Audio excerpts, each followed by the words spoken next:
Welcome to the intersection of technology, cybersecurity, and society. Welcome to ITSP Magazine. You're listening to a new Living and Breathing Technology podcast. You're about to join Amina Agarwal as she captures and shares unedited stories of tech professionals as they reflect on the past, foresee the future, and discuss what they would like to change for a better tomorrow. Knowledge is power, now more than ever.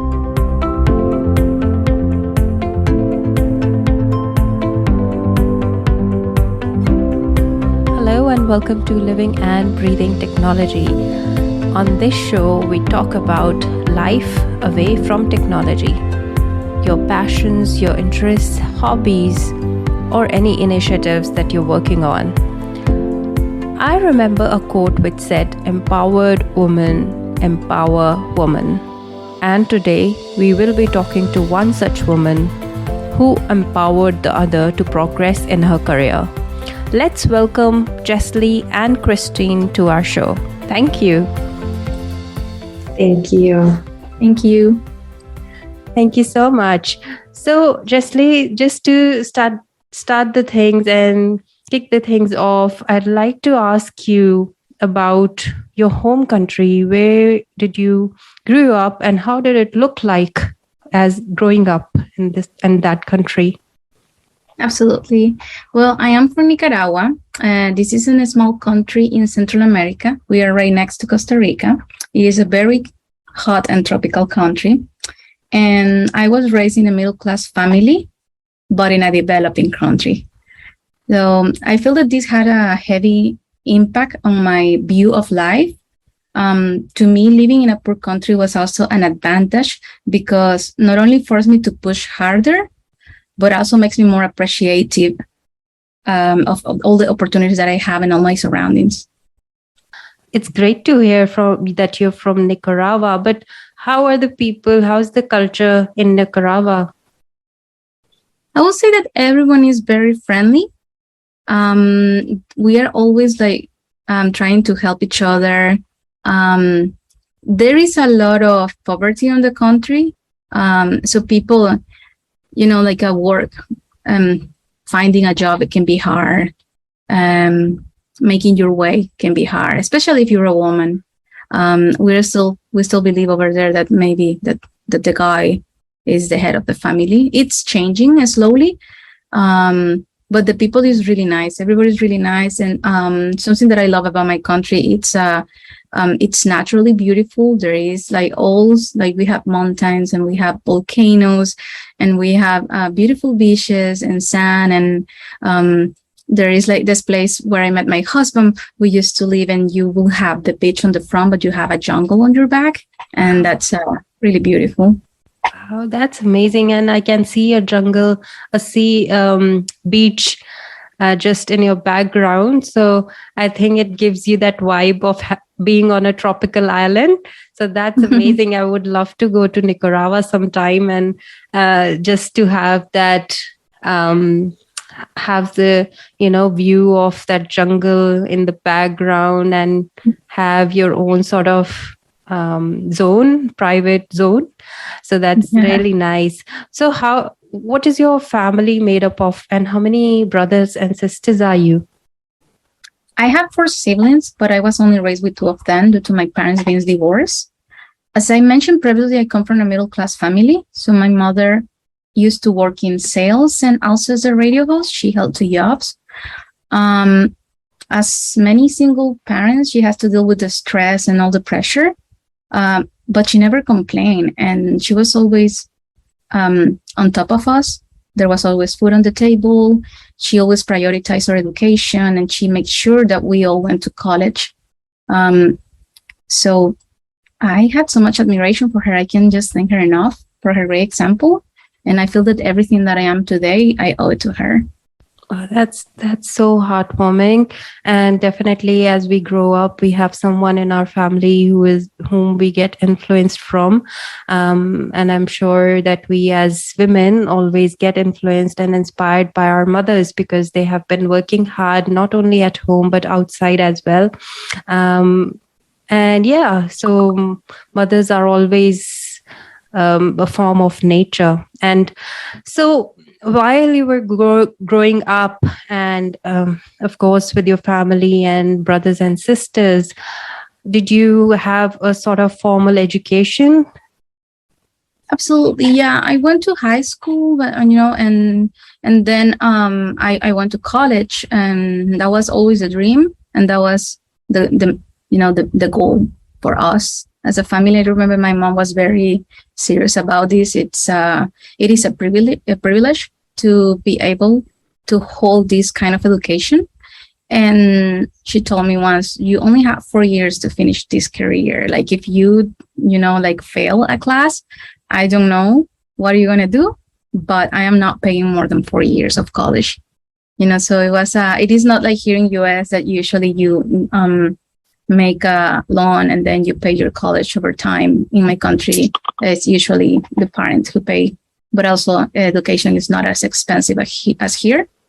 But it's still a lot, for a single parent, it's still a lot. So, yeah, it was good to have somebody in my life always telling me that was important.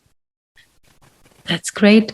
That's great, because back in India in those days when we were in 1980s, when I was born, girls were only made to be taught or educated because they could get better grooms, or they could be married to highly educated males in the industry. So I was just thinking whether this was something in the region in where you were brought up. Like, was it mandatory for you to get educated because you could move into a career, or was it because you wanted, your parents wanted to have you a better match? Oh, no, the reason was because they just want me to have a better future. My mom is a single parent, and I was raised, watching a woman doing everything. So I don't think that was the reason. And also many of the kids in my country, they don't get higher education. They barely finish high school. So depending on where you're raised or where you are located in my country. But it was, it was something important for, like, everybody in my family holds a college degree and master's, and my uncles, my aunts. So I grew believing that education will be very, very important for me in life. That's nice. And so while you completed your education, what was your first job like? What job? My first paid one. Okay, yeah, that was during college. And I work as a computer lab assistant. I was the only woman on the team, but that never stopped me to do my job. A funny story about those days was one day that we had to move several computers and set them up in the network. My colleagues make a joke that it will take me all day to move those computers. But instead, I went to a computer science class, and I asked the teacher for 3 volunteers on the junior class. And of course, I give them a lesson, that we can also think out of the box. Nice. And, so that was my first job. So was this the first one in technology, or did you have, after this, as you were working as a computer assistant, did you move to another job wherein it was more of tech sort of role? That was my first job on technology. And then after I finished college, there is little opportunities. So it was really hard to grab another job on technology. I had to move to Panama, and I worked for a bank as a system requirement analyst. And then I came back because of family reasons. I came back to Nicaragua, and then it was the same thing again. For some reason, it was really hard for me to find a job, even with the experience that I was holding. And I don't want to blame the system or anything, but I think it might have to do with the fact that I was a woman. It's a little bit harder. And I remember, like, there were requirements about that you had to hold a 60-pound computer to apply to the job, and things that I don't see here. Yeah. So, in Panama, when you were working as a systems analyst, was it easier for you to transition from your role in Nicaragua, the place of your birth, to where you moved on? Was it easier? Was the place welcoming of your culture, of your upbringing? Well, I think that one of the things that helped me a lot is that I am naive sometimes. So everybody was telling me that it will be really difficult, that I didn't know anyone. And I started working on the bank in another role that it has to do nothing with technology. And then once I was inside, I heard that there was an opening for a technology role, and I applied and I got the job. So I did an internal transition. And it's funny because that was my ultimate goal, just to get a job on what I studied for. Right. And so it comes to the question that what do you do now and where do you live right now? Is it Nicaragua or is it somewhere else that you've moved? Yeah, I live right now in San Diego. We moved here 3 years ago due to civil unrest in my country. For me and my family, leaving everything behind and transitioning was very difficult for all of us. I remember that as soon as I got my visa, I started working for Christine, and I was working as a nanny. And I remember that she introduced me to the world of cybersecurity. And I work for Folio, a cloud-based property management software company, and I am a security analyst. Nice. So that's great. So while you were transitioning and moving from one place to another, what was the biggest challenge that you felt, transitioning places, moving to places and transitioning into a career where, you were almost new? What were the few challenges that you faced? Well, first, I didn't know that there was an opportunity for me on this field. Mainly because my college degree is not accredited. So I thought it will be impossible, And then I met Christine. We are now friends, and she's very important in my life. And I don't know what happened or why she sat with me that day in her couch to talk about cybersecurity, but it changed my life.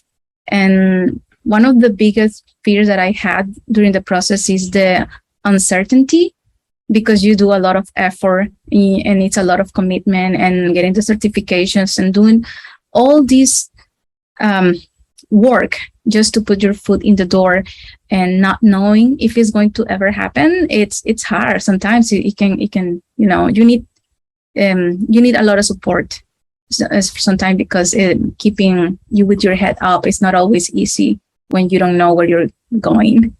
Yeah, no, that's right. And I can definitely relate to it because myself, as an immigrant coming from India to New Zealand and not knowing anyone, hardly knew cybersecurity is a field. And then getting into cybersecurity, learning by myself, I could definitely hear your pain that, I'm studying and I'm putting so much of effort, I'm sacrificing so many hours, and whether I'll be able to get my foot in the door or not, whether I'll be people will allow me to enter this job market or not, after I'm putting so much of effort. So I credit women who are taking the first step, or anyone, not just women, but anyone who is coming out of their comfort zones and trying to achieve something, not knowing whether they'll be able to find that destination or not.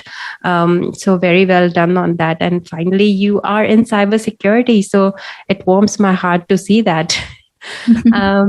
Yeah. So what is the most toughest part of your role now? Do you think there's any challenges that you face in your day-to-day operations with your role?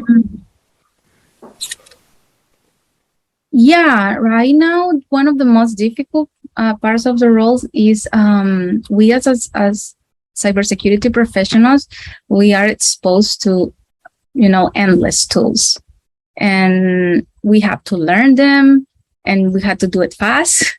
Yes. And deliver results. So it is really challenging because, technology is changing every day. So you had to study all your life, and you have to be okay with that. And don't get me wrong, I really love studying, but it doesn't make that it is easy.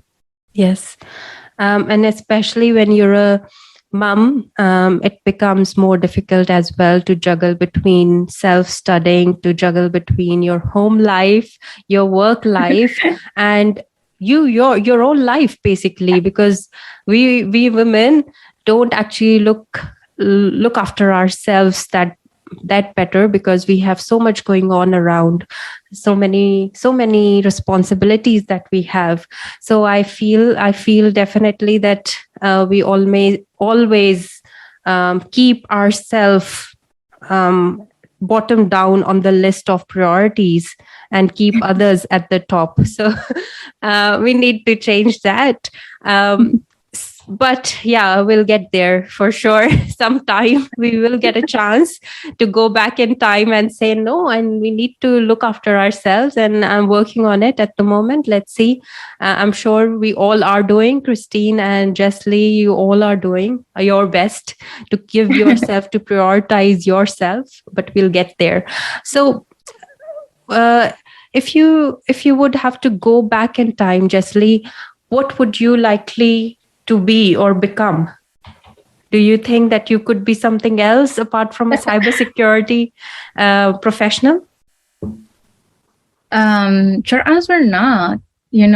I love this question because when I look back, I was lost career-wise, and I wanted to work in technology all my life, but there were few opportunities in my country. And I mentioned before, because you're a woman. But when I moved to the US, I knew I wanted to work in technology, and I explored user experience design first, but it was nothing. And then when I heard about cybersecurity and did my research, I don't know, it was like a call. I felt so passionate about it. And now that I work in the field, I know for sure that I wouldn't change anything. I will do everything again. The certifications and the uncertainty and everything, it was totally worth it. Oh, that's awesome, man. I feel so good when, we as cybersecurity professionals are so passionate about their jobs. Like, it's the first field and the only field where I have seen professionals going so, into the field and saying that we are passionate about this role. We would never leave cybersecurity because there's so many domains that we could go into. There's just not one path that you could stay. You can take different versions, different directions into cybersecurity. So that's amazing. So coming back to cybersecurity, or your transition into cybersecurity, if you could talk to us a little bit more about what was this transition looked like. Did you join any programs? And while Christine was helping you get started into cybersecurity, whom did you get in touch? How did you get started? Yeah, well, the first thing was the day I sat with her, and she started talking about certifications, the one that she holds. And also another good factor during this process is that I get to watch her every day, being a professional and being a mom, and that gives you this sense that, okay, if she can do it, I can do it. This is possible. It is doable. It is not easy, right? But she did it. And so once she mentioned all these things to me, I started doing my research, as I mentioned before, and I joined WICIS, that is Women's in Cybersecurity. Back in 2021, they did the first, 2020, they did the first cybersecurity competition, and it was on a scholarship. I participated, and I didn't know anything about cybersecurity, yet I got to the top 30% of the contestants out of, I think at the beginning we were close to 1,000 women. And and I never expected to get there. And I was like, every phase that they were, eliminating people, I was like, I'm going on that. I'm going to get eliminated. But I kept surprising myself, and I kept pushing forward. I didn't get it, but then I decided that I was ready to start then, pursuing certifications by myself. Yeah. And that's what I did. So 18 months later, I got a mentor that was Chito, and I got 4 cybersecurity certifications, and then I landed my dream job. So yeah, I did all that during the pandemic, during work and family. We hope you enjoyed this episode of Living and Breathing Technology Podcast with Amina Agarwal.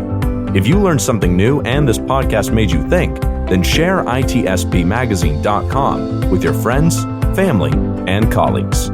If you represent a company and wish to associate your brand with our conversations, sponsor one or more of our podcast channels. We hope you will come back for more stories and follow us on our journey. You can always find us at the intersection of technology, cybersecurity, and society.